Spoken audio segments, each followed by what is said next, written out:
I've used the term or the phrase, the original social network, because that's what I feel the barbershop was. Before social media, the internet era, the barbershop was that community hub. That's where you went to hear the news going on in your neighborhood, to maybe get connect to a mechanic from day one. Most of us have the experience of just getting ragdolled for however long from somebody that, if you were to judge a book by its cover, you would never suspect to be able to throw you around and tie you up like a pretzel. And I think it's very humbling, and being humbled is healthy. And okay, welcome back to Daily Deposits. I'm David Thomas, and I'm here with my guy, Troy Alsobrook. Nice. And today we are sitting down with my good friend, Nick Shaffer, someone who played a huge role in getting me into martial arts and honestly sparked a lot of early moves that I made toward my journey of being a better person. So I had to get you on the show. So welcome. And yeah, what's up, man? How you doing? What's going on? I appreciate you fellas for having me on. What up, my man? Yeah, so I wanted to start this out. Obviously, we talked a little bit earlier. We met Troy. Just wanted to give a quick backstory on who you are, just a little bit, kind of how we met back in the shop, and just to give a how this all even started with both of us, man. Cool. So we met working I think we initially met when you worked at Capsule, real briefly, and then we worked together. I want to say probably 5-ish years after that. We worked at Gray Matter for a little bit. I'm a barber. I've been a barber for about a little over a decade now. Grew up in Denver, Colorado, moved to LA in 2014, cut hair for about 10 years out here before relocating to Bozeman, Montana with my fiancée. And I'm just trying to thrive in big sky country. That's the way to do it, bro. So, yeah, we've been running with one another now for, closely, I would say almost 8 years. Yeah, sounds about right. Sounds about right. Wait, Nick, you were at Gray Matter? I was, yeah. I worked for Gray Matter. I worked at Gray Matter for basically a calendar year exactly. Was that the one that was on the dead end in NoHo or something like that? No, I almost worked there, and then I went, just didn't work out, and then I went to the one on La Brea. Okay, gotcha. And I had that corner. I was right across from Vince, front chair. Okay, on the same side as this guy. Okay, that makes sense, bro. Wait a sec. So you were only there for a year? I was there for a calendar year. Exactly. Damn. And I don't want to get into nothing too crazy, but it worked out for the best of us. Yeah. But yeah, I remember how that went down, and it's all love. But bro, if it didn't feel like that. It didn't feel like a year. Felt shorter or longer? Felt longer. And maybe it's just because we've talked for as long as it's been, but it felt like it was longer than a year. Just he got me into jiu-jitsu. I started this whole journey of trying to be a better person, and we talk at the shop. It'd be chilling outside, waiting for a client or between clients or whatever the case is, and shared a little bit about my journey, my struggles, and then he introduced me to jiu-jitsu. I think at this time I was actually catching the bus to Gray Matter. I was catching the bus from Orange County to LA, and I was like, you know what? If I'm gonna be riding the bus, I need to know how to defend myself if I'm gonna be doing something. So I was thinking about boxing. I was thinking about Wing Chun. I was thinking about, because I just, I've seen movies, I've seen Bruce Lee, and I was like, everything that I saw about martial arts was karate-ish or so. And I just brought that up to you. He's like, yo, just try out this new gym. It's up in Santa Monica. I knew he boxed, and he'd always talk about like your journey through boxing, and I thought that was like super dope. And I was like, this is completely the opposite of like what I'm used to is martial arts. And yeah, I mean, what do you remember from introducing me to jujitsu? I remember having those conversations, and I remember kind of exactly how you said it. And I was still relatively new in my jujitsu journey, and I had been kind of between moving both residents as well as jujitsu academies. I kind of stumbled into a newer spot that I was training at, um, and yeah, I can't remember exactly what sparked the initial topic of it, but I very much remember talking both in the shop, in the parking garage, Mm. and I was just like, bro, you gotta just give it a shot. And I'm a believer, firm believer that uh, martial arts of any sort and the discipline involved in it and the constant humbleness that you're given is essential in today's world. And one, I think it's a good just skill to know to be able to prepare yourself. Not that you go out looking for any trouble, but just to. It's a crazy world we live in. Yeah, if you do get into trouble, you got you a have the set to defend yourself. exactly. Yeah. And so I'm a believer that just it's a valuable skill, and as well as just the ins and outs of what it can do, non-combat, non-self defense related. And so I do remember, having those conversations, and I just threw it out there to you a couple times, and then exactly like that, I was like, just Yeah, meet me in Santa How Monica. long? How long do you feel like it took you to finally like catch on? Because a lot of times people tell you like, "Yo, come here, come here, come here." You're like, "Yo, yeah, bet, we'll link," and then it don't happen, bro. Well, I think the thing was, I was already interested in trying something, and I just brought it up to him, and he's like, "Yo, like I'm doing this. Come check it out with me." At Or, that like, point, you just had to show up. yeah.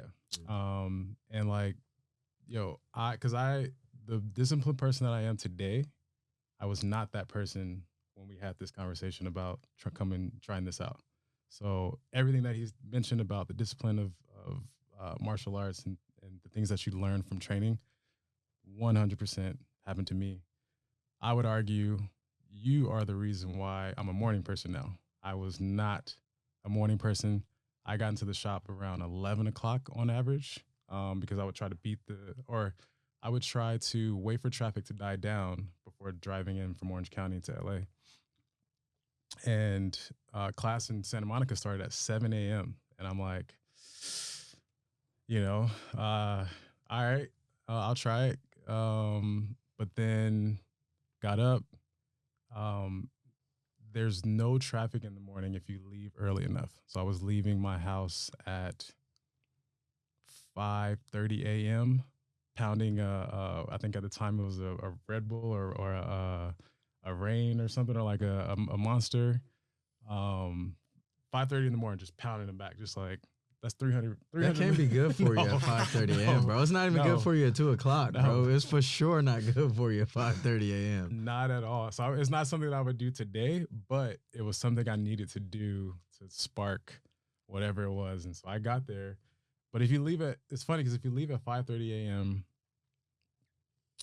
you can get to LA in 30 minutes.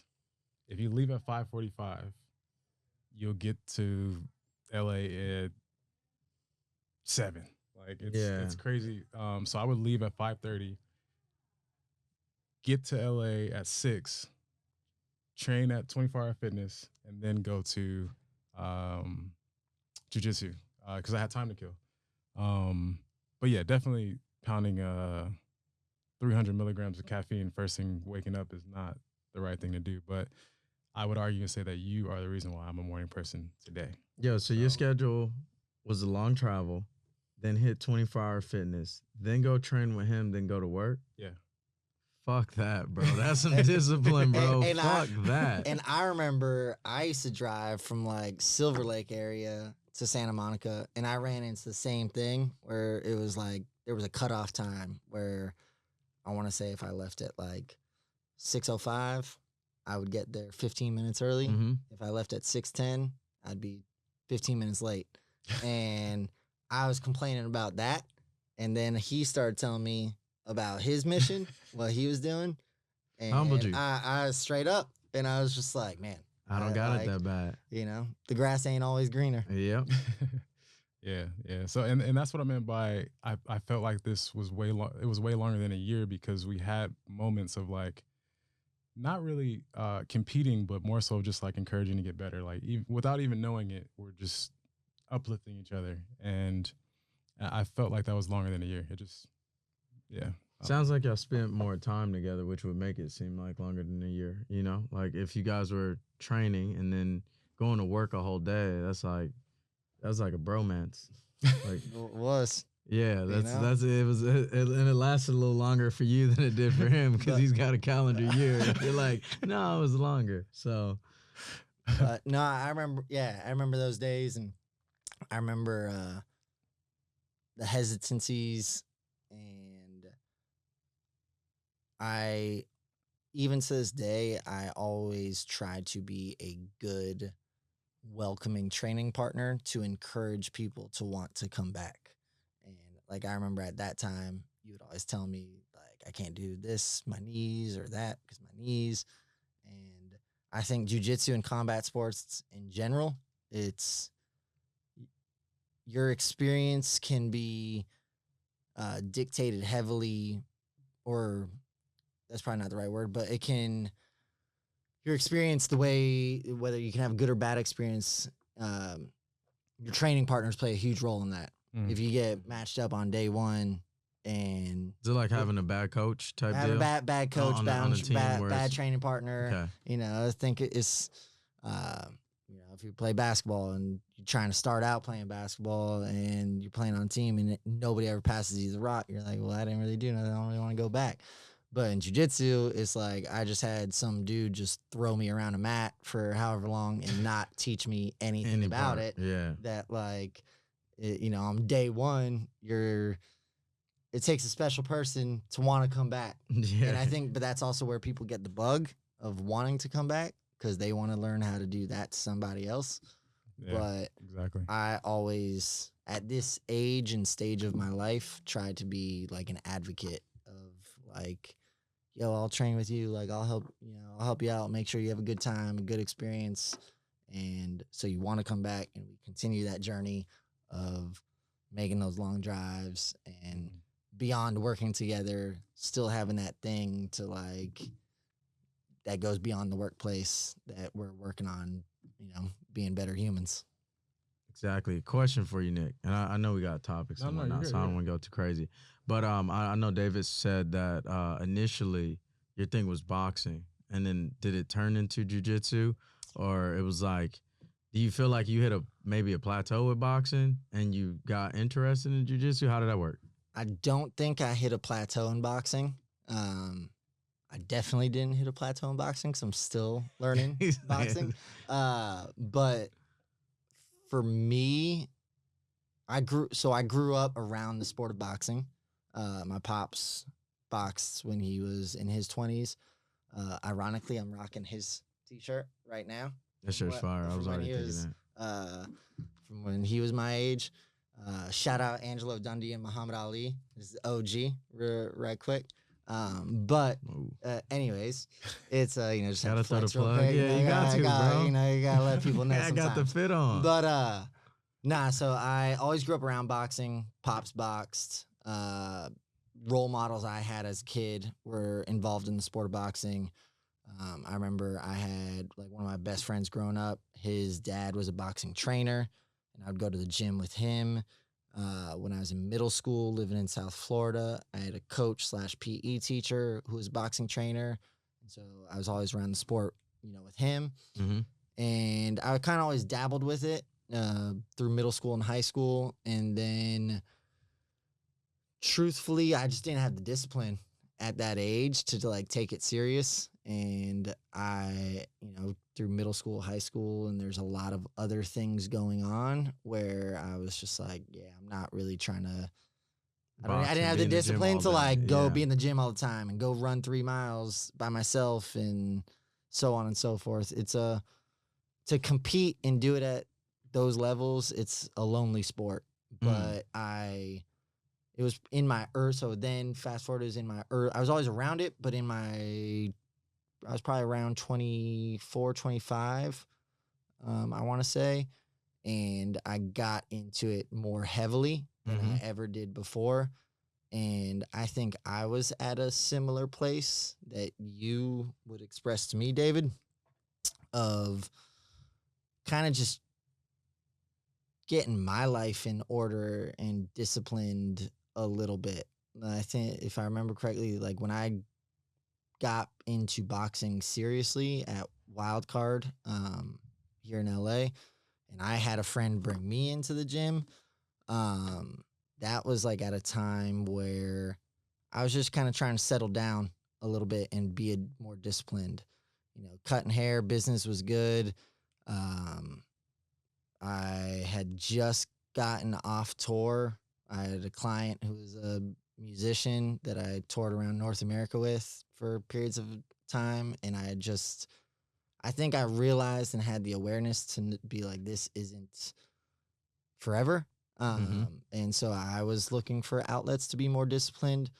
And all that to say, so I started in boxing. That was kind of how I got into it. And I went into jiu-jitsu as well. One, I'm a fan of UFC and mixed martial arts. Two, from just a real life practicality and self-defense standpoint, the way I viewed it was just a way to be well-rounded. Again, you never are going out to look to get into trouble, but you want to be prepared if you're ever in a bad situation. And any scenario that you see on the street in the real world, the way I view it, 9 times out of 10, it starts on the feet and it ends on the ground. So that was me getting into jiu-jitsu, was just to be comfortable in both of those settings if I ever was in a bad situation. Like we talked about earlier, I ain't trying to be like Marlon, Nemo's dad. Yeah, exactly. You don't want to be the weak guy, bro. And get your kids swam off into another tank. Trying to be a protector. Yeah, there we go. Nice. Man,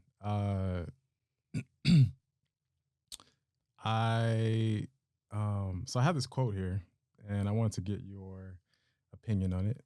You said you were, trying to get getting into boxing and jiu-jitsu, getting your life together. So I have this quote here. I want to see what you think about it. It's from a barber. So it says, "I don't just cut hair. I fix bad days. I boost confidence.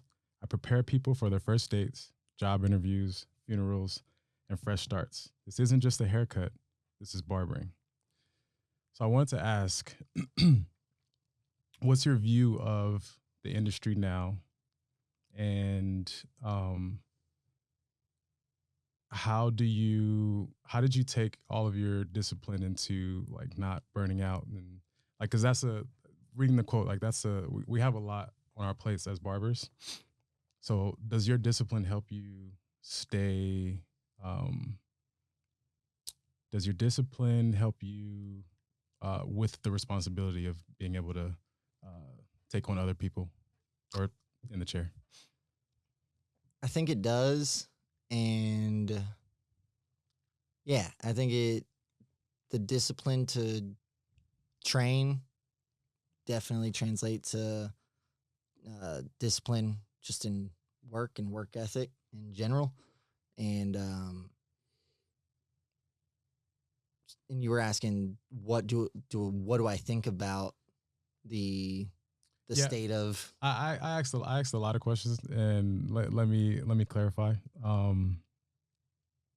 How do you stay, I guess, clear-headed to take on the responsibility of being a barber today? And do you think we still have the same responsibility or the same roles as a barber? Yeah. And today, I Yeah. think we definitely have the same role. I firmly believe we have the same role and all that. I like to always tell people that I am a firm believer that I think most men like to be pampered and taken care of just as much, if not more than women. But the average guy doesn't like to go to all the different places that the average woman would. And so at bare minimum, uh, most guys, like at bare minimum, the thing that they'll do to take care of themselves is go get a haircut. And so therefore I feel like as a barber, we wear a lot of different hats because we're a one-stop shop for all that. We cut the hair, we give life advice, we are their therapists, we put them on game to whatever's going on, and so on and so forth. I think the discipline of, I think training definitely plays a part in just accountability to show up. I think that it's kind of, without even thinking about it, that's something that just like the trait got instilled, and I do think it plays a part because in training you have to show up so you get better and so your training partners get better, and so there's an accountability aspect to be there, and the same goes to be a successful barber. You gotta be reliable, you gotta show up, and I say it all the time. We kind of talked about it a little bit before this all started, but if you, excuse my French, but if you just give a shit at whatever it is that you do, that you'll be successful because people will pick up on that. And so with that, I think showing up is a huge part in accountability to be good at your work or your training or whatever it is. And sometimes that's the hardest part, is just showing up. But yeah, I hope I answered that. Yeah, no, that's perfect. That's perfect. Yeah. Hey, I was gonna say, going back to like roles, because obviously you guys are barbers and stylists and whatnot. I'm on the outside. Going back to roles, when you said men like a one-stop shop, do you think that's why, like, women, they'll go to the spa, they'll go get their nails done, they'll literally drive all around town a whole day to get, these, basically it's still the way a guy feels after one haircut. Do you think that that's the reason, like, now on Instagram you see like a lot of these like facial type barbering and steam face cleansing is because, like, if you offer it to a man in one spot, he'll do it, but if it's spread around town, it's like, I'm not doing all that. Do you think that's why those are starting to become more popular? I think that is a factor in why that's becoming more popular. And yeah, I think, speaking for myself, like, I like to look good and feel good, and I'm a firm believer in the power of that. Look good, feel good, play good. It's the epitome of prime time. Yeah, exactly.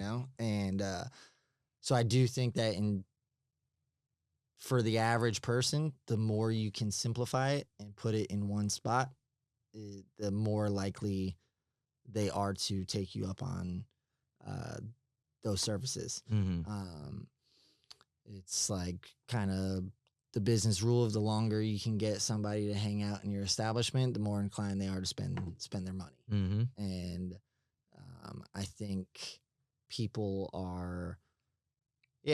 like to feel good, and it's an hour for a lot of guys to just like not worry about anything else going on.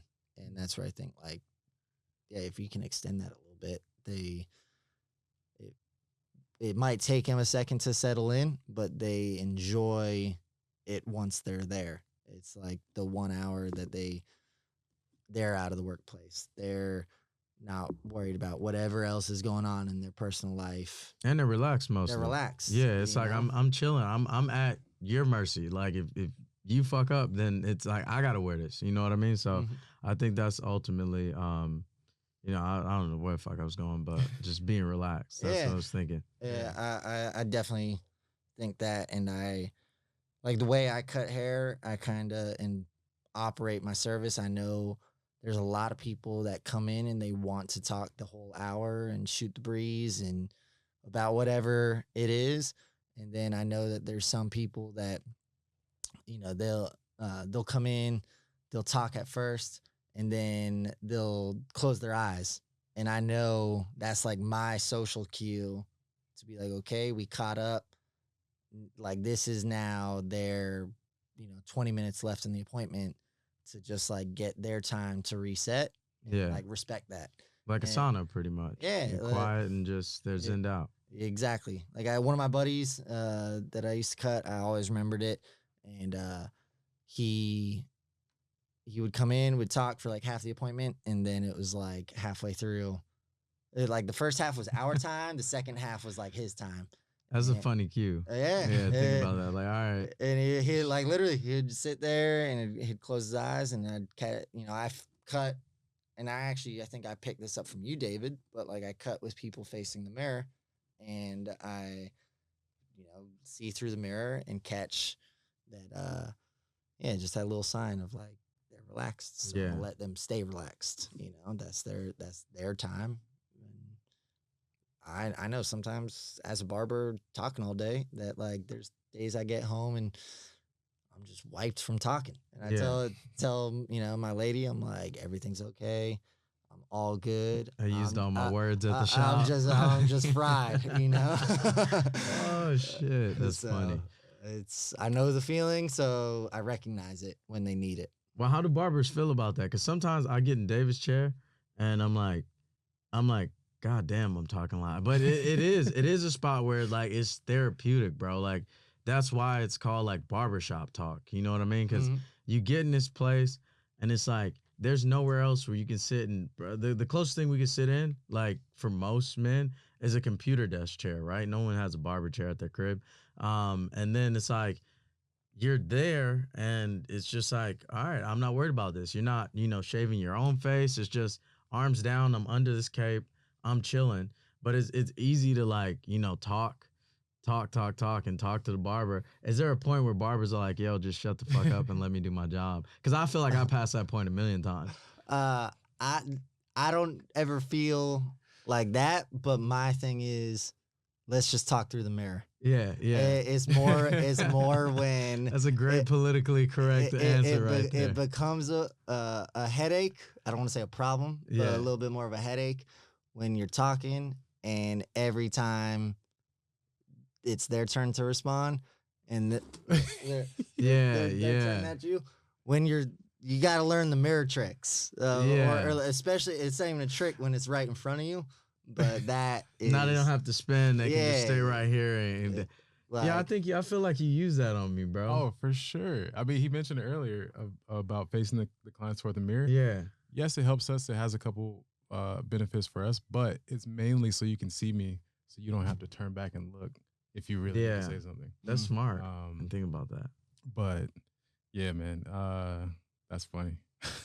No, because I always think, bro, like I'm always sitting in a chair and I'm always like, man, David's got to be tired of what I'm talking about. And, everybody else in here probably don't want to fucking hear me talk, but I want to hear me talk. So hey, it's like, fuck it, get it off, bro. And it is, bro. Like some dudes have, like, I wouldn't say my life is personally like crazy stressful. Some dudes got a crazy amount of stress, maybe some mental, issue going on behind it where that barber chair is their one free getaway. You know what I mean? 100%. I've heard it all, and I've seen, I don't want to say I've seen it all, but I've seen a lot. And so I've recognized those times where people need you. Yeah. And I think, I really try to pay attention to what the client needs and offer a great experience. Like I will be the first person and first barber to tell you that I am not the best hair cutter, but I give a tip-top experience and people walk out feeling much better than when they walked in. And not to get like super duper personal, but it's like there's something that as my role as a barber that I always it hits home with me, and that I always remember the role of being a barber. And a couple years ago, a close friend of mine here in LA was really struggling with depression, and he was open to me about it. And we talked. I knew he was struggling, um, and he ended up taking his life, and I had a hard time processing that. That's one. Sorry to hear that, number one, bro. I appreciate that. But you have somebody like family, you lose, it's hard to take. But I kind of found peace with it by telling myself and realizing that I knew he was struggling and he was open to me about that. And I know that he came in feeling some type of way, but during his struggles, I consistently played a factor every 3 weeks in making him feel, when he walked out, I made him feel better than when he walked in. And I think that plays a part in a lot of instances that we deal with as barbers and service providers. And it's a safe space for people. And I'm a little old, like I'm a traditionally trained barber. I value the barber shop. I value the community aspect. I value it as a safe space for a guy to be a guy.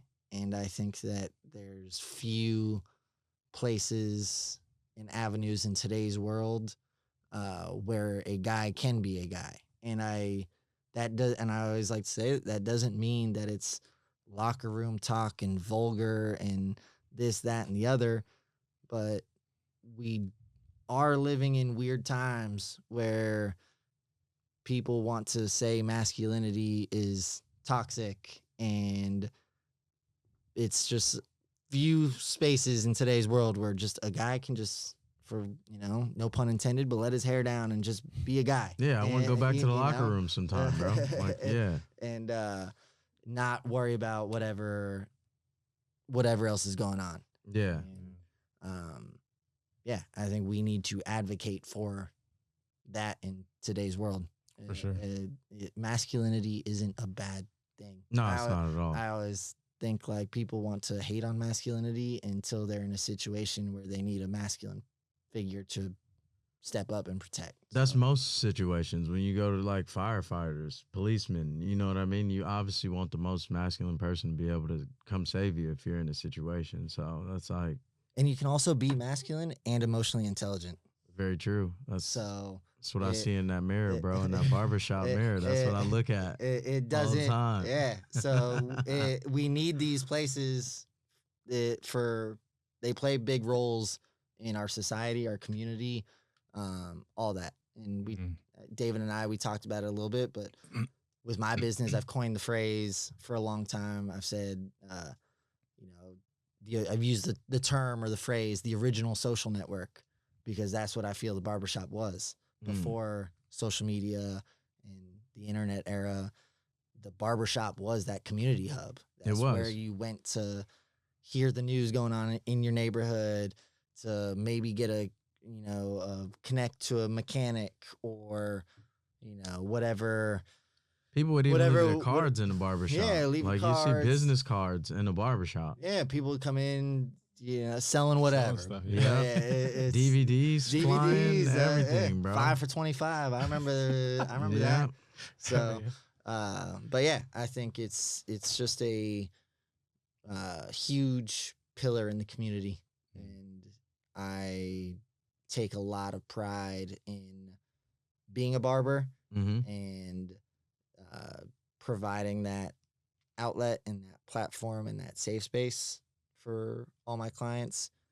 And to kind of go back to your quote and question, David, you asked me like what the part of one of your questions in that was like, how do I feel about the current state of it? Yeah. And I feel like that is getting lost. The care for the person, the care for the community, the care to be accountable and have a work ethic, and all that.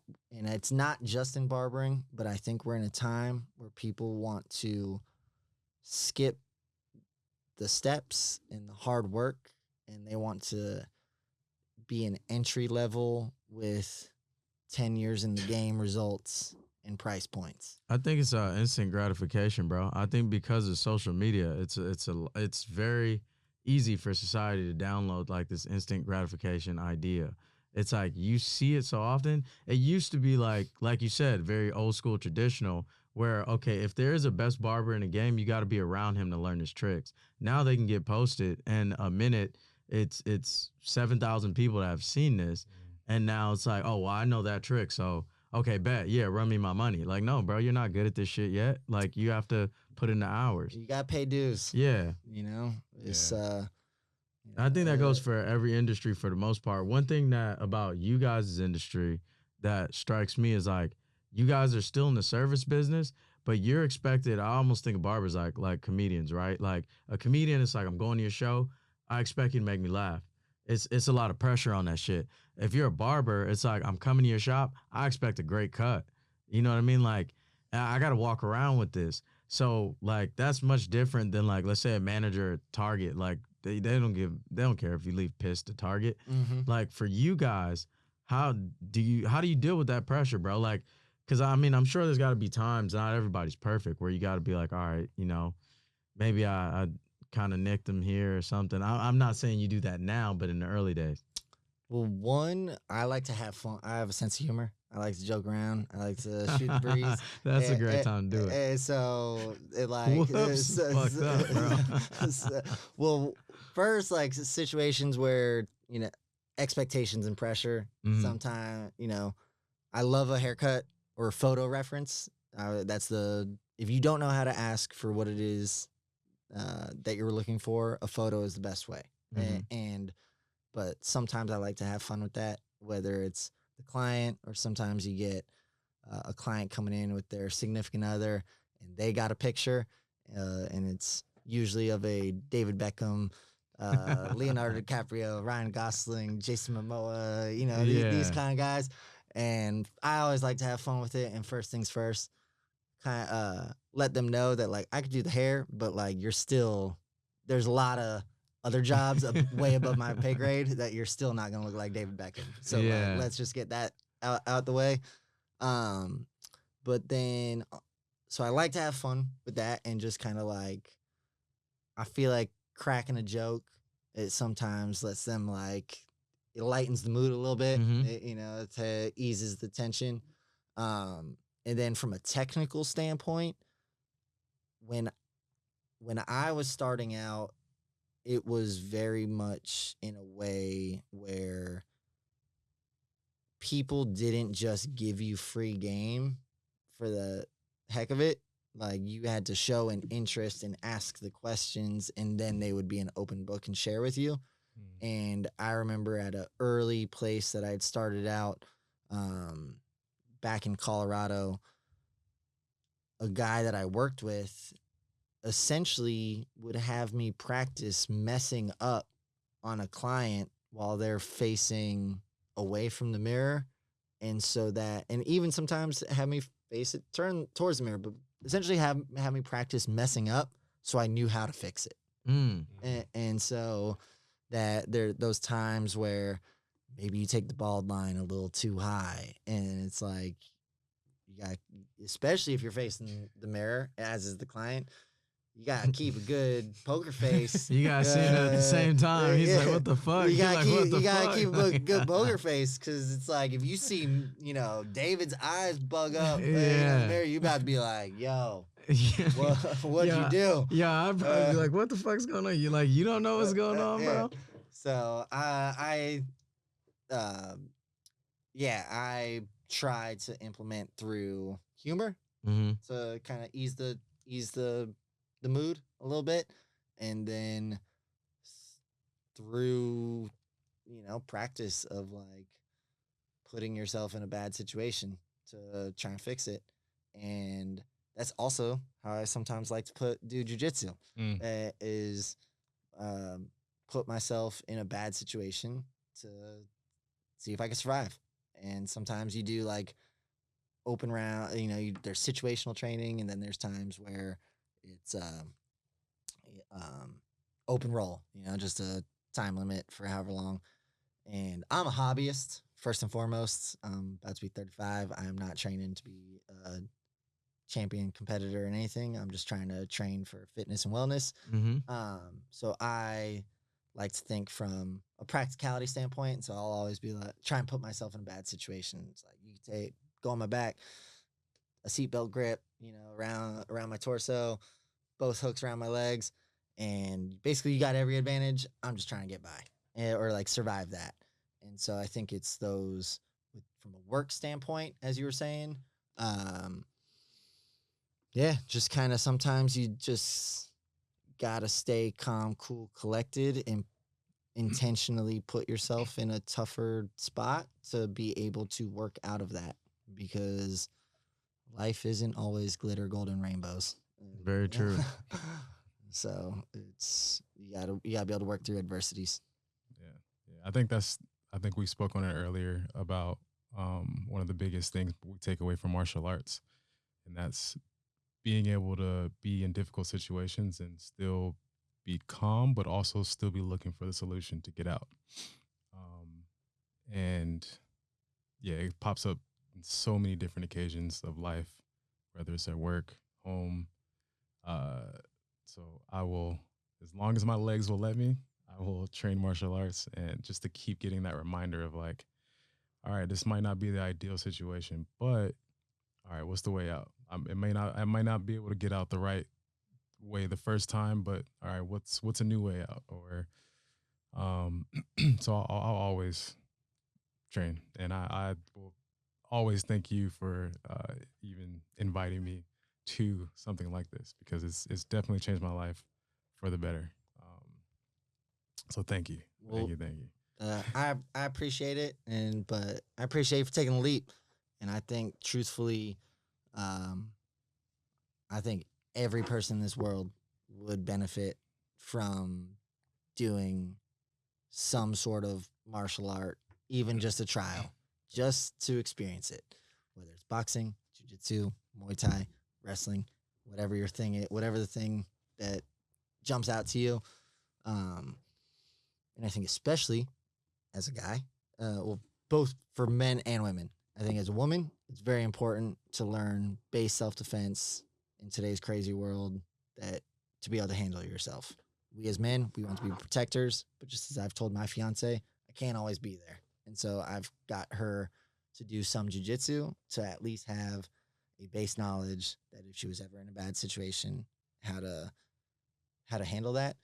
And I also think it's incredibly healthy for us as men that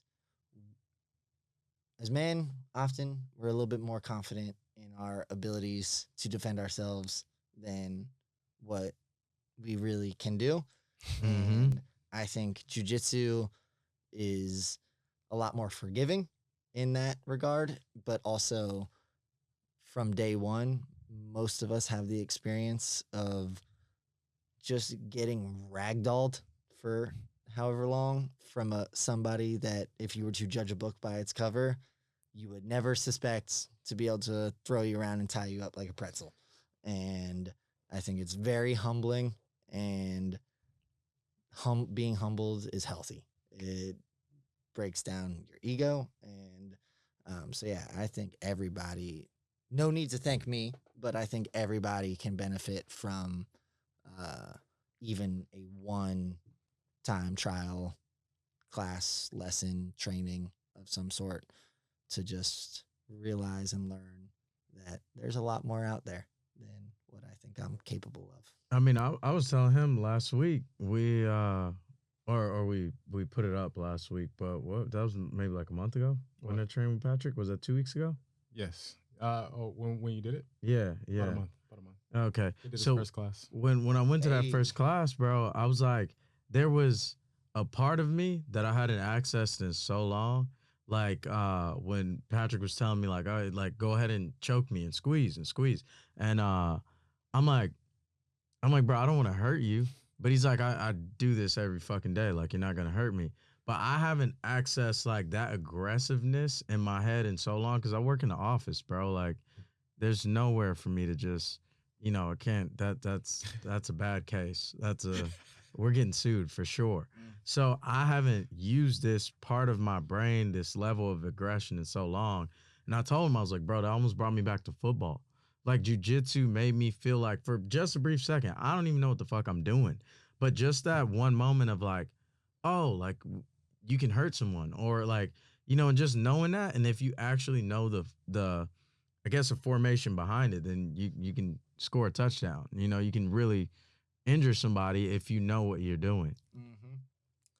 100%. And I think that's where I always like to say I like to train hard but train smart. And what's the difference? Knowing, I think, your training partners and what they're capable of and what their goals are. For instance, knowing the people that you can turn it on with and push the pace a little bit harder. Maybe go for, it's just a little bit more scrappy, so to speak. And then the people who they're just there because it's their 1 hour of fitness, and they have a day job or, whatever it might be. Or, just knowing situations and how to read, we talk about cutting hair and reading the client, situational awareness. But, yeah, I think just knowing your training partners, what they're capable of, what their skill level is, what their goals are, and respecting that. Because if you're just hurting your training partners and making them, getting them off the mat because they're injured, if they're not showing up, just like we talked about accountability, if your training partners aren't showing up and they're not there, they're not getting better. So if they're not getting better, you're not getting better. So yeah, the training room isn't the competition floor. Bro, the picture I had in my head when you said that was like crazy because I'm sure there's a difference between the guy that just comes in and get his hour in and the guy that's like scrappy trying to like become something. Every academy has that guy. The whole time you're talking about that, I had those two people against each other in my head. I'm like, yo, that dude's gonna get fucked up. He's just coming to just cardio, but it's there. That one other guy is like, nah, I'm trying to win. That's his hour to shine of the day. Yeah, And every academy has it, and it's just. Is there a way to stop that? Knowing how to spot people. Like, is there a way to cut that out? Like, cause I have another friend that's in jujitsu. I won't say his name because I don't know if this is like against jiu-jitsu, but he said that there was a dude that was kind of like just like pretty much bullying everybody, and then he had to like kind of take over, and he said he talked to the guy, and then he had to pretty much bully him. But like, is there any other way to stop that? Like, what if this is the toughest dude in the gym and he's just treating the gym like this? I think, well, if it's the toughest dude in the gym, leadership starts from the top. Yeah. So if whoever the head coach, head professor is, if they're encouraging that training style, that atmosphere, it's not the place. It's not a place that's going to trickle down. Okay. I've been in situations where you get people that like to train a little dirty for a training room situation, and that round is in their mind, like that round isn't necessarily a training round, that's a scrap. And sometimes you got to put it on, you got to meet their pressure with a little pressure, but in a kinder way. Sometimes I like to just get in a more dominant position if and when I can, and make them just feel every pound of my 185-pound body and let them know that they're not going anywhere. Like, I got you right where I want you, and I'm just going to cook you right here, slow and steady. And just slow it down. And I know some people don't like that, but I just think, again, I'm not trying to injure my training partners. I'm not trying to be a dick. I want everybody to have a good time. But I think you start and you show up enough, and you kind of learn people's characteristics. Gotcha. Of that. But at the end of the day, short answer, it all starts from the top. If your head coach and your head professor is allowing it, then that says something about them. And that's where I say hard training, but smart training. Yeah, because that's like for me being on the outside, like that's a pretty aggressive sport. So like football, when you have like aggressive linebacker, it's like yeah, and he hits hard. It's like people don't really care even if he makes a dirty play. If he makes a tackle and allows people to fumble, it's like hit him again like that. But jiu-jitsu sounds like it's more organized, more like hey, this is the way to do this. You know, this isn't like the right way. You can't just be aggressive. It's more of a mental thing. I would agree. I think it's more mental than physical. That's what I was trying to say. And I also think a lot of jiu-jitsu practitioners, not all, but a lot, played sports at some other time in their life. And all that to say that for most of us, that other sport didn't work out. Like, we have day jobs. And so and I mean that kindly, but so it's also so I say that to remember that, again, like, even if you want to compete at the highest level, but also remember that like majority of these people on the mat that are here to get better with you also have a job and a family and a day-to-day to get back to. And so it's not to say that you can't train hard and like go for submissions and so on and so forth, but it's like knowing the right you know the right thing, or like what you can and can't get away with. And not to sound weird, but like with combat sports, it's an intimate thing. You learn a lot about somebody without ever really talking to them. You learn about the type of person that they are and their character without really saying too much. And so I think it's just through time you learn, the tolerance, you learn pacing, you learn pressure, you learn those things. But I think sometimes I like to remind people when they show up on day one, and sometimes you pair up and you're drilling with somebody and it's their first class and they're just trying to go 0 to 100 real quick. And it's like, yo, just slow down. That would probably be me, bro. I'm not gonna lie. I'm trying to make up for all the time that I've missed. I'm trying to figure this shit out right now. You just gotta trust and keep showing up. But that's like, just like slow it down and worry about the mechanics and the movement and so on and so forth. Because I know it's changed a lot, but as we talked about at the beginning of the conversation of, your early idea of martial arts, David, being, Bruce Lee flicks and stuff like that. That's what you had? That was the whole idea of jiu-jitsu gained popularity because the Gracie family started the UFC and put as a showcase of the power of jiu-jitsu and put the least suspecting looking member of the family into the tournament to show that the small guy can beat the big guy through technique and leverage. And so it's remembering that like, although it's evolved so much, that like if you just try and learn the basics the right way from the get-go, you'll be so much better at the art and the sport in the long run. Yeah, there were no weight limits. First, I don't know, 10 UFC fights. There were no weight limits. It was just, but they can still punch though. I was punch. Yeah, you get punched. Yeah, but if it's grappling, then I understand no weight limits. But if you can't have a 150-pound guy against like a 300 when you can punch, no, good. It was. That's the point. I actually think the only rules where the little dude's winning though. Little dude was winning. That's that's why jiu-jitsu. Right. That's why jiu-jitsu blew up. That's why. Yeah. I think the only rule, someone's probably will correct me if I remember, but if I remember correct, no eye gouging, no punches to the back of the head, no low blows. Which is still the same thing. I think the back of the head was legal at that time. So it might have been just no eye gouge, no low blows. Damn, they're trying to prove a point. 100%. Yeah, because that makes sense. Like, I'll allow everything to show you how much better and how much more evolved this is than your normal. Mm-hmm. No, that makes sense. Because the story is, many people would consider Hickson to be the best of the family, and he would have been the guy to, enter the tournament. But they put Hoyce, the younger one, smaller one, in there because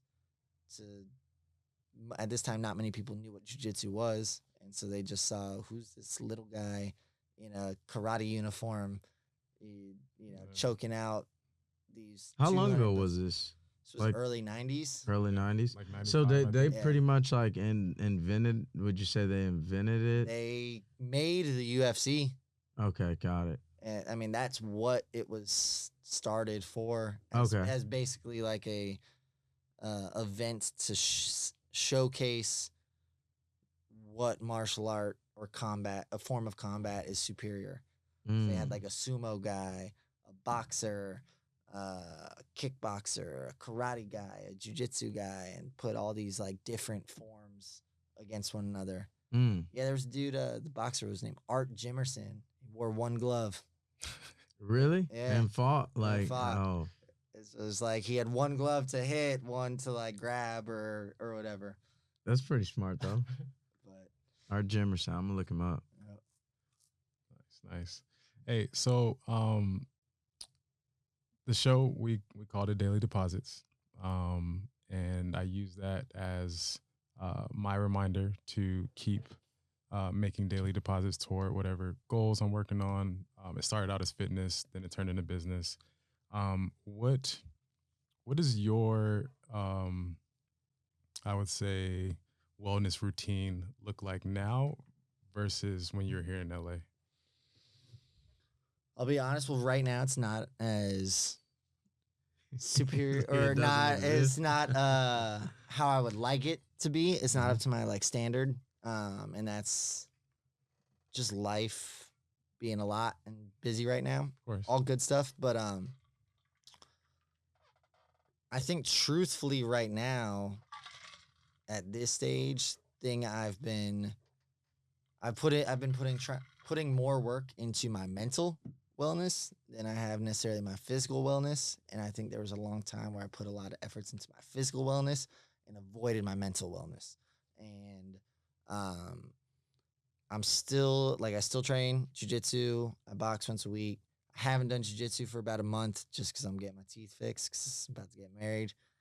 I have a nice little smile. Smart man. That's when accidents happen. You gotta make it happen. That is when accidents happen, is when you're getting something like that and you're trying and you have it in the back of your mind and playing cautious. And don't hit my teeth. Don't hit my teeth. And then that's when you get fucked up. You get a little elbow.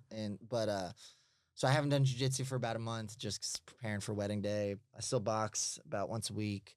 I try and get outside a lot, walking, whether it's walking the dog or a hike.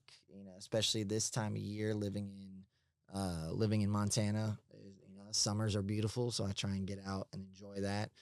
And it's been something, me and my fiancée have been doing more together. So that's been nice to just get outside.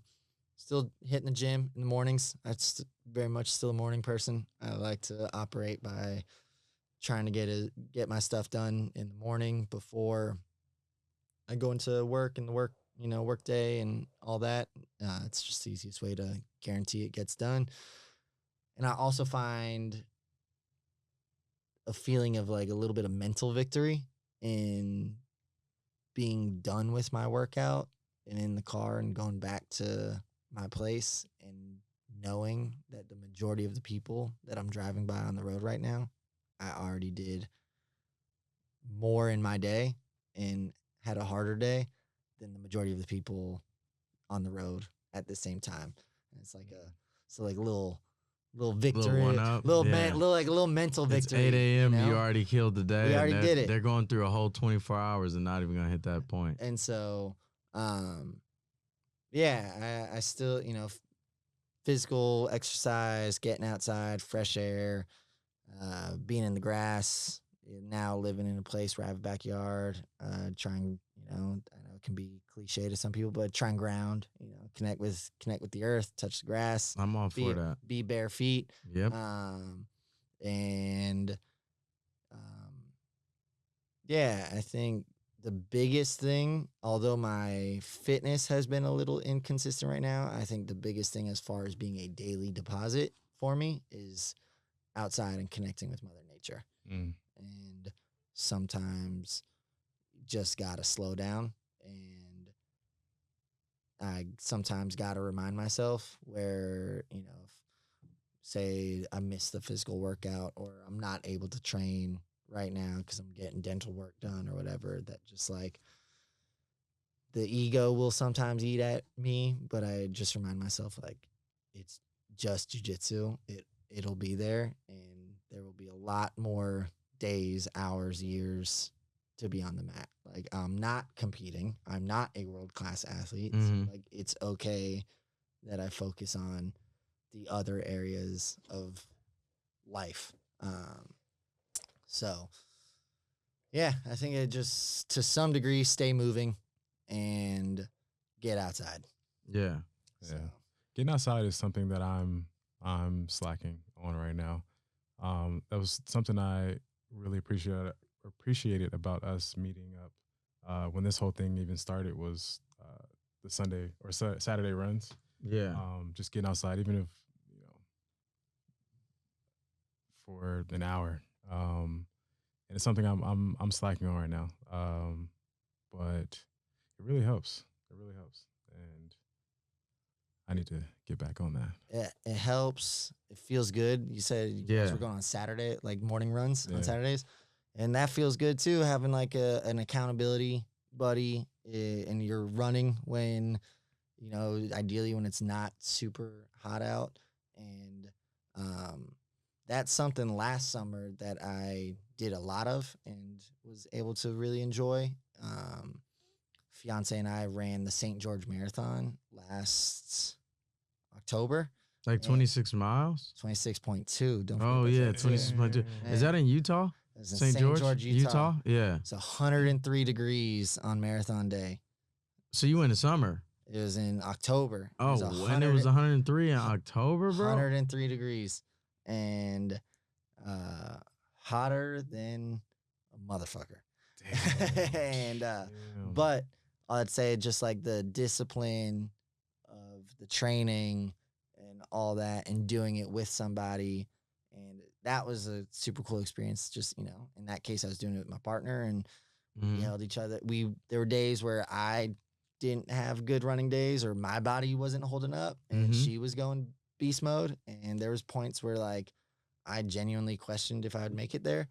And then vice versa, she had a great training program, and I love you, babe, if you hear this, but I'm gonna tell the story. That on marathon day, we said the whole time leading up to it that, like, just do your best. If somebody gets ahead of somebody, just like do your best and see you at the finish line. So we ran, a good chunk for a bit. Can't remember exactly what mile it was at, but I pulled ahead. I was a little over like a mile ahead. I was pushing a little over like a 4-hour marathon pace, approaching mile 21. And I had my Apple Watch on, and I saw she was calling me. And so I like clicked in on my AirPods, and right away I just knew she needed a teammate. Yeah. And I told her, she told me the mile marker she was at, and it was basically a mile behind me. And so I turned around and met her at the nearest mile marker. And then we did the last, 6.2 together. That's cool. And it was just one of those cool experiences of like, I had a goal in mind that I set for months of training. I was like, I'm aiming for a 4-hour marathon, a 4-hour marathon, a 4-hour marathon. That was like the number I put in my head. And we were running for almost 6 months, as a non-runner, to go from zero running to full-blown marathon training running 6 months. And then it was just like That's a ton. that awareness of I have that goal for myself, and that's great because it allowed me to push, but it also doesn't really mean nothing. And I just got to be a good teammate to somebody else so they're able to finish and have that same accomplishment. And my time was way slower than what the goal number was, but we finished at the same time, hand in hand, crossed the finish line, and it was like one of the coolest experiences. And it's one of those things like pushing yourself. And I thought about it, and I told her that like I look forward to the day when we have future kids and they're complaining about whatever it is being so hard, and I could just be like, yo, me and your mom ran a fucking marathon in 103-degree weather. And I went back for it, too. and I turned around. Bro, that's funny because, like... Chivalry ain't dead, ladies and gentlemen. It ain't. Because we were talking about earlier when you told me that you were getting married, and congratulations on that, bro. Thank you. When I was like, man, I don't even know where that point is, right? Now I know where that point is, bro, when you decide you're going to get married. If you turn around a mile in a fucking marathon, I'm sorry. I'd be like, baby, come on. Like, push yourself. That's where that point lies, bro. That's why I'm not married. Like, come on. I'm only a few feet ahead. I would have lied, bro. I would have lied to just 900 feet. Like, you're almost there. I'm 2 miles out, but it's just keep pushing. It's in that case, just new. Yeah, no, that's beautiful, man. That's beautiful, bro. But so yeah, with the running and getting all that to say, running, getting outside, and do you think Montana's brought more of that out for you? Because I know personally, I don't know why I asked a question to answer my own answer. But when I was in Torrance, I loved like going to run with David, and I loved going to PV. But because of how hard it was to get to certain places, it was easier for me to be like, you know what, fuck it, I'm not doing it today. Yeah, running in particular out there is way easier. Because there was times.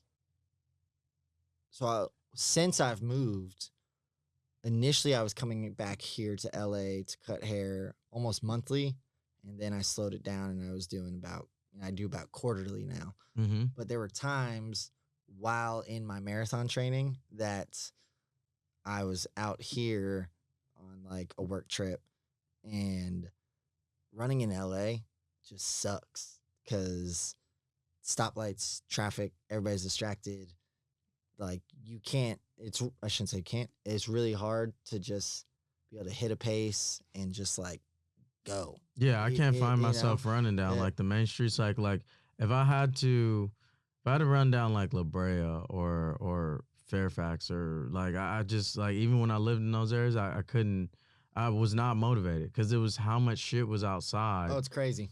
It just like, nah, I don't even want to go through this. So being in Montana definitely made the running aspect easier, and even just getting outside for sure just makes it easier. Like you go on even your local trail that's like in town, and sure you see people, but like everybody. It ain't no Runyon Canyon type deal. It ain't the Runyon Day Club. It ain't no fucking let's take a selfie. Take a selfie and all that. And, see, I love that, bro. And there's also a politeness of people acknowledge one another on the trail, and just I gotta come to there's Montana, a politeness. bro. I always remember one time my pops came out to visit me while living in LA, and I think it was the first time he came out.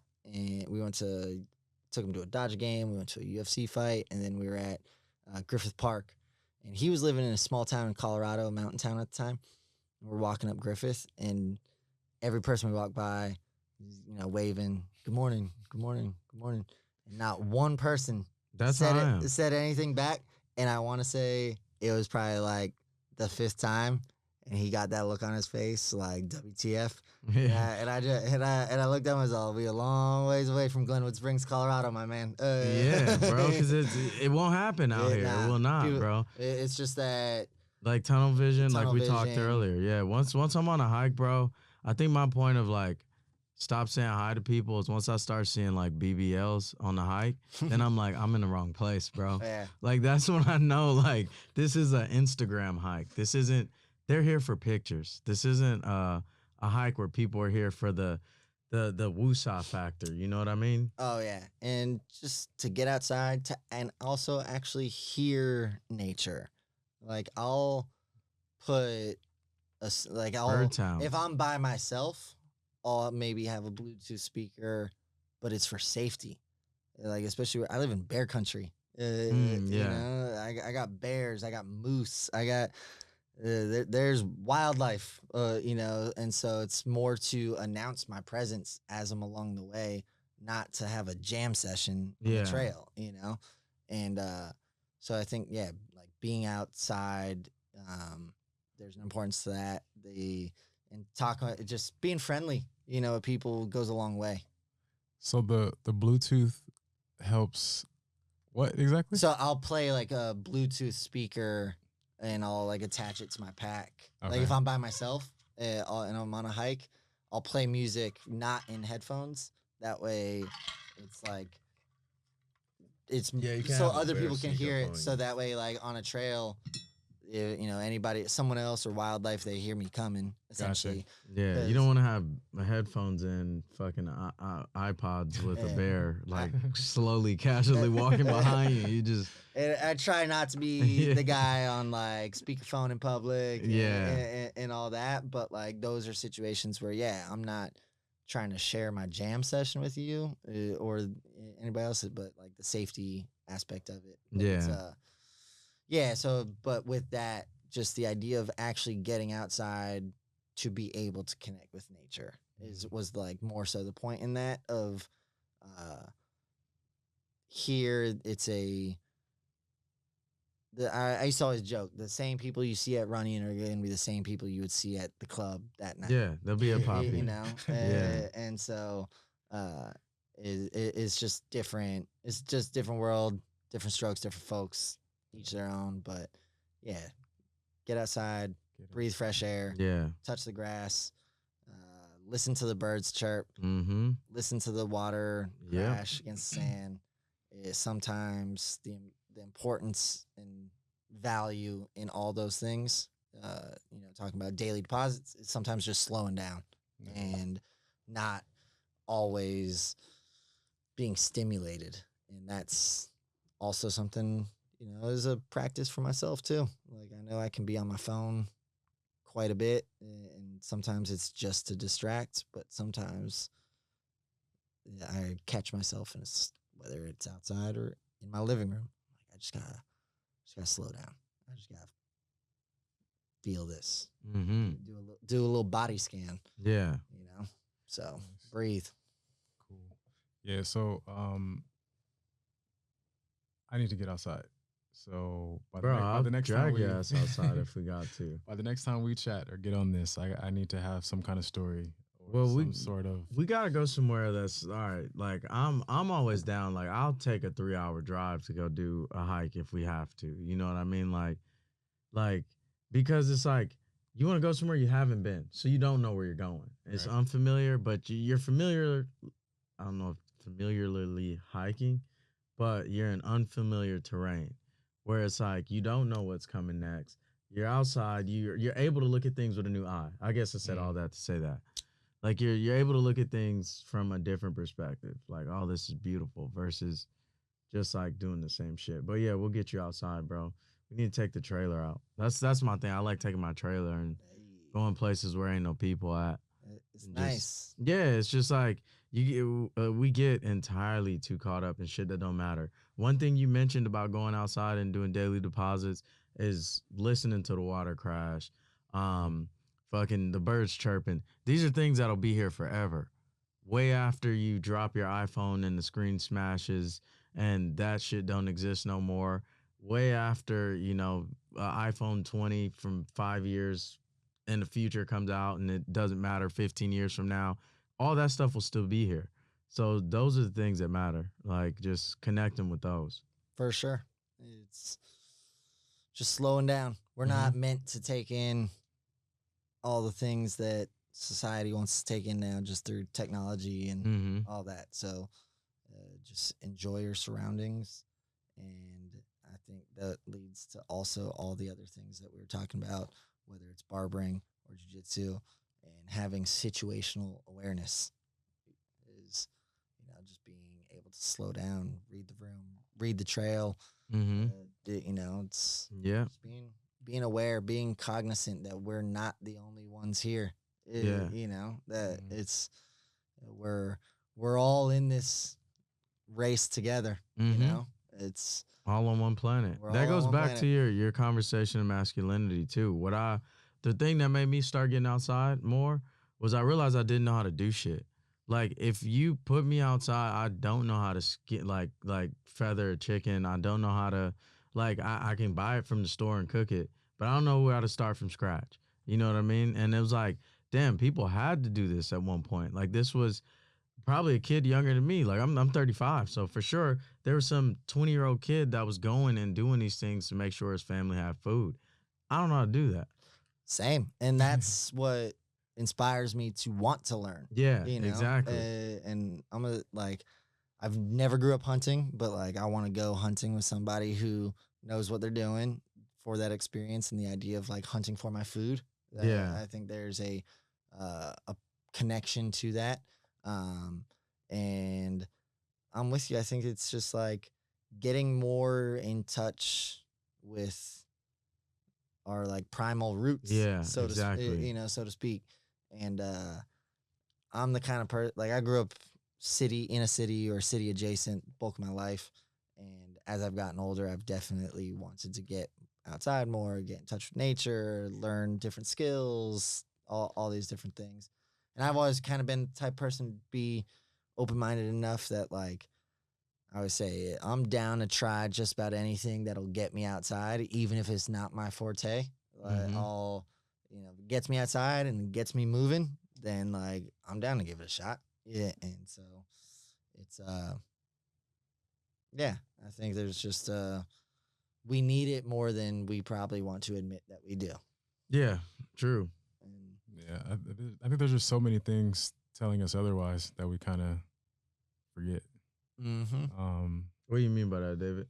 I between whether it's like we talked about social media or it's advertising or all the Oh, things gotcha. around us are saying like, no, do this, Yeah. go get this, post one more, uh, eat more, buy more, Yeah. do I more. get you. What's getting put in front of us? I was like Yes. thinking YouTube ads when you first said it. Like I'm No, like, no, I just mean everything. yeah, just Just the everything way that society's our set up. daily.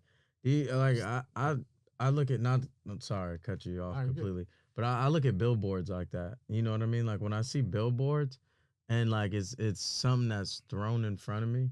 That's what I think. It's like a distraction. You know, we got so many billboards in our daily life now, like not physical billboards, but just like distraction things, where it's like you almost forget that outside exists. Yeah. I mean, they do a good. It's a good job because Yeah. people get paid lots of money to come up with the next scheme of how to get people's attention, Mm. and and that's why you pointed out awareness. Awareness is, but I wish we can get more into that, but we do have to wrap soon. But I did want to point out awareness. Like how does that even like I have more of it now than I did, but where does awareness come from? Is it can you touch on that at all? Like where does awareness like spark from? I feel like that's deep, Yeah. but I feel like the base principle, while I think about it now, is just I think we're living in a time that is try training people to be just kind of in an individualistic mindset and just worry about them and their world, and that's it. And I think just having the awareness, the base level, to just remember that it's not just you, Mhm. whether it's outside in Mother Nature and picking up your trash and being respectful outside, because there's a lot of wildlife. There's a lot of other people that are going to be out and about here. And just being respectful of peers. And it sounds so silly and cliche, but it's like, I think so many people, and a lot of times it's probably innocent. Sometimes I notice little things that may irk me, and I'm like, man, I feel like I'm becoming that old guy getting, pissed about somebody parking over the Neighbors' parking kids line or outside whatever, and shit. you know? Yeah. But yeah, I think just I feel like it sounds silly, but just the base idea of just like remembering we're not the only ones, and being respectful of your neighbor and treating people and others how you want to be treated. And so being aware of how you treat somebody is how somebody will treat you, and how you take care of the earth and how the earth will take care of you. Yeah. It's like, No, I love that. I think sometimes people lose the elementary principles that we learned on day one. And it's like, yeah, be kind, treat people how you want to be treated. Don't judge a book by its cover. Your manners, a please and a thank you. That's a lost art in today's world. Very true. The amount of times I hold a door open and people act like I'm a... Bro, I say you welcome loud as hell. Oh, I let them know, bro. Get it, Yeah. You're welcome. Yeah. And it's like, I do it, bro, loud as I possibly can.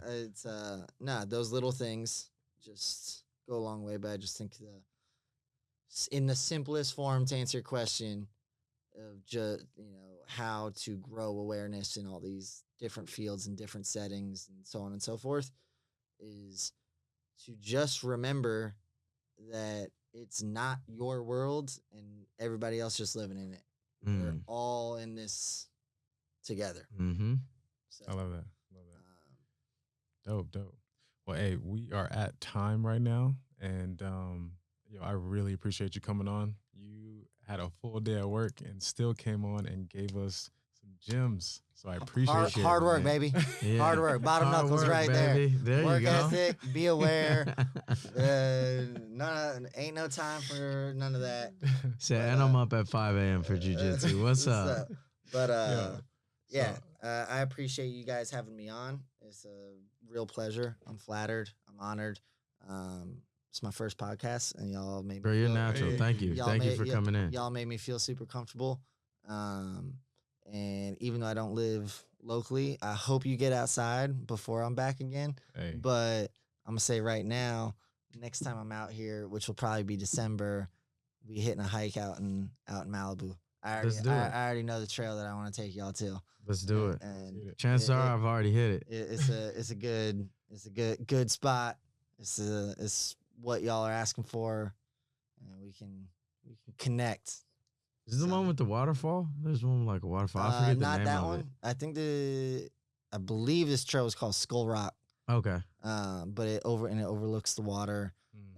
Good lookout point. We doing it. Say less. That was always one of my spots that when I lived out here, I'd love to go out to, and just to something you said earlier about wanting to get out and learn different things and different skills. I used to always say that sometimes I got to disconnect to be able to reconnect. Mm-hmm. And so I know we're at the time, but all that to say, I just wanted to put it out there that, yeah, we're getting outside and we're doing the damn thing. I'm ready. Next time. I'm ready. Podcast in the wild. Yeah, I'm down. Hey, let's do it. So I do want to get the equipment that I sent you to where we can do a podcast anywhere.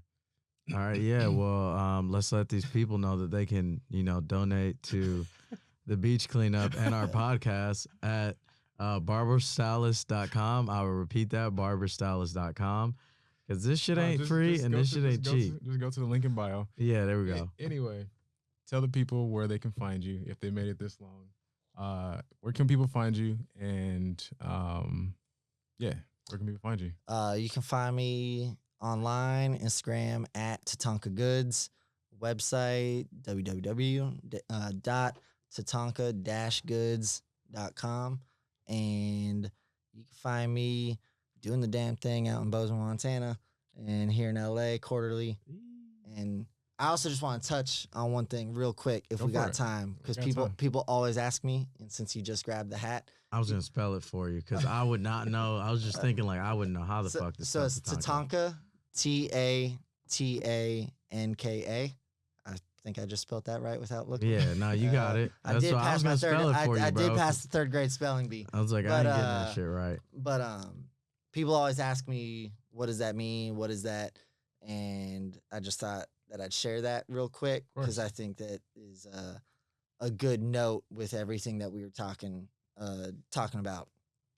And so Tatanka is a Lakota word meaning big beast in reference to the American bison. And I personally have always found the bison, I think it just represents old school Americana, a strong figure and presence. And the reason that I kind of use that as my brand name is because it resonated. I think there's a lot of symbolism there with bison in particular. And in particular, what resonated with me was the idea that when a storm is coming, a herd of bison does not wait for the storm, or they don't go around. They don't go around the storm, and they don't wait for the storm to come to them. They'll go head on through the storm to get through it as quick as possible. And I think of that symbolically with life. You got to face your fears, you got to face your problems, and you got to do that shit head on. You can't run from it, and you can't go around it. That's a great fucking point, bro. I didn't know that. I'm gonna look that up on YouTube too. And I told you. And so I just sometimes I like to share that with people. And I know sometimes, like I had a client earlier today, he was telling me about going through some hard stuff, and I just had to remind him, like, you know, be a bison. You know, don't just whatever it is, face it head on, and that's a key part of life. And so I just thought I would share that little bit with everybody. And I love that. Fun fact, a lot of people always mess this up, but it's a bison and not a buffalo. So what's the difference? Well, a buffalo would be like a water buffalo, whether in Africa, Asia, so on and so forth. But the bison, they're what most people consider to be a buffalo. There's actually no like true, they don't share any like DNA. There's no, really? Yeah, they're not like of the same species, but it was just coined. Just people see them and they look kind of the same size, and people are just like, "Oh, that's buffalo. Oh, that's bison." Yeah, mixing them up. But all that to say, if you really want to be smart with it and sound with a fun fact, yeah, you know, when you're dropping game, yeah, it's a bison, yeah, not a buffalo. You out here be a bison. Don't be a water buffalo. Exactly. Baby. Get through the storm. Don't let me find out you out here a water buffalo and the tribe of bisons, baby. You know Let's what go. I'm saying? Let's go. Yo, what a perfect way to end it. And like I said, thank you for coming on. Appreciate you. That's a wrap.